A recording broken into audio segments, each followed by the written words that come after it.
નમસ્કાર મિત્રો, cooking channel અનસોલિડ ફૂડમાં તમારું સ્વાગત છે।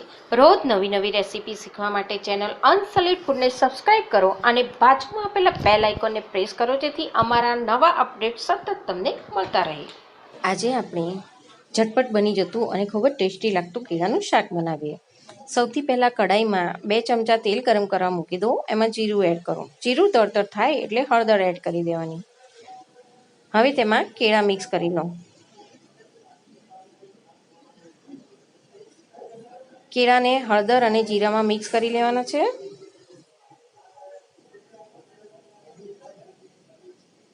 હવે તેમાં 1 ચમચી મરચું એડ કરીશું, 1 ચમચી ખાંડ એડ કરીશું, અડધી ચમચી મીઠું એડ કરીશું। ફરી એકવાર એને મિક્સ કરી લઈશું।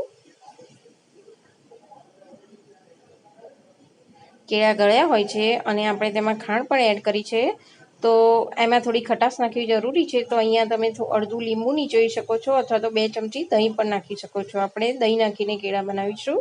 દહીં નાખવાથી કેળા ખૂબ જ સ્વાદિષ્ટ લાગે છે। તો 2 ચમચા હું અહીંયા દહીં એડ કરી રહી છું। ફરી એકવાર મિક્સ કરી લો। ગેસની ફ્લેમ સ્લો કરી દેવાની છે। હવે તેમાં 1 ચમચી ધાણા જીરું એડ કરીશું અને છેલ્લે ઝીણી સમારેલી કોથમીર સ્પ્રિંકલ કરી લઈશું। ગેસને હવે બંધ કરી દઈશું। તો તૈયાર છે કેળાનું શાક।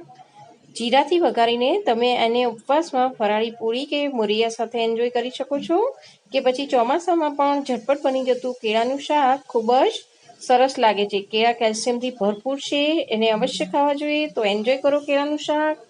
વિડીયો જોવા માટે ધન્યવાદ। Thank you.